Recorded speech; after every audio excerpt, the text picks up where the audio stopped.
How to write a key points summary. To illustrate the guidelines in this video, we will be using a sample summary paragraph from the textbook Steps to Writing Well by Jean Wyrick. Much gratitude to the author. Note that this video focuses on writing a key points summary, but most of the guidelines also apply to the other two types of summaries that we typically write in school: main point summaries and outline summaries. For guidelines and examples of all three types of summaries, see the link in the video description below for a very helpful resource from the Writing Center at Colorado State University. So now let's look at the first sentence of the sample paragraph.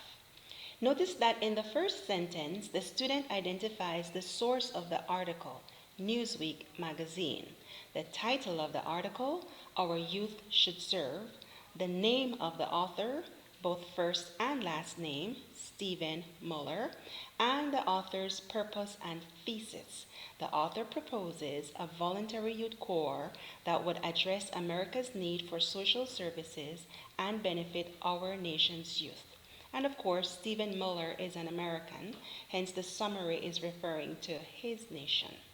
So then, when you write your key points summary, try your best to include all those 4 bits of information in your first sentence. The same applies for all types of summaries.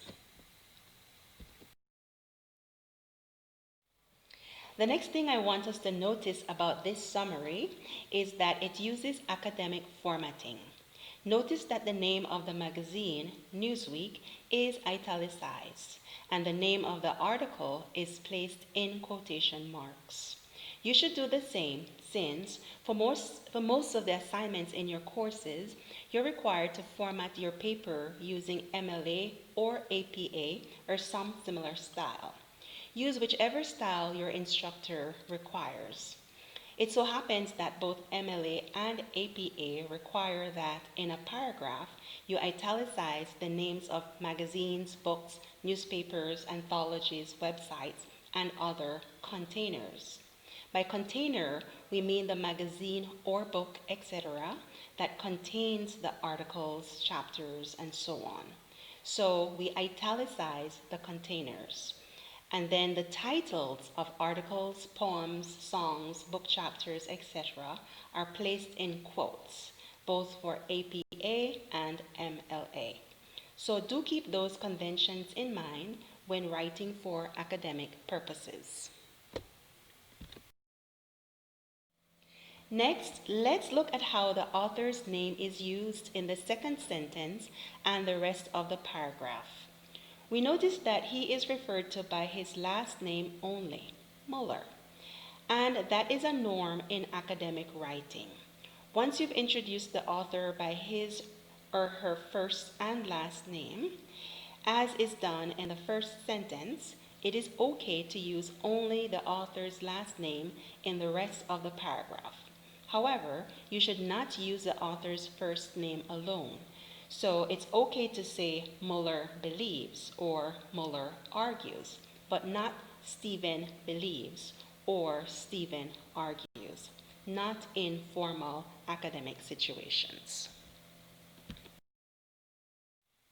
The fifth element I want us to notice is the writer's use of attributive tags, also known as author tags or signal phrases. We find 3 of them in this paragraph. Stephen Muller proposes, Muller, a former university president, believes, and Muller argues that. Attributive tags are what will help you as the writer to make it clear that it isn't you who are saying X, Y, or Z. You are merely reporting the information in your summary.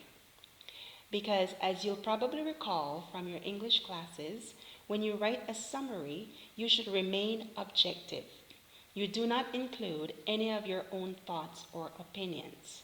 Attributive tags help us to be and sound objective.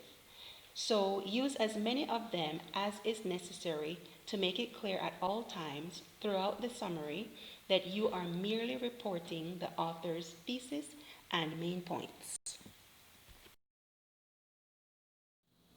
And the sixth and final element I want us to notice is the verbs that are used in the attributive tags. Muller proposes, Muller believes, Muller argues.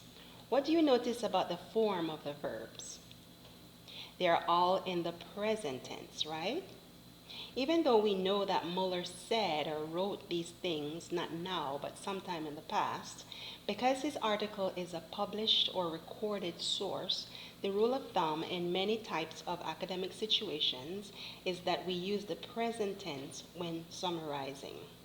On the other hand, when you're summarizing or quoting a live source, such as a speech, a class lecture, a conversation, a live interview, a speaker at a town hall meeting, the rule of thumb is that you use the past tense.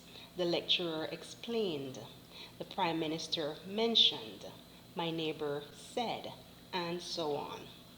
Now, there are exceptions to these rules depending on your field of study or depending on the particular assignment.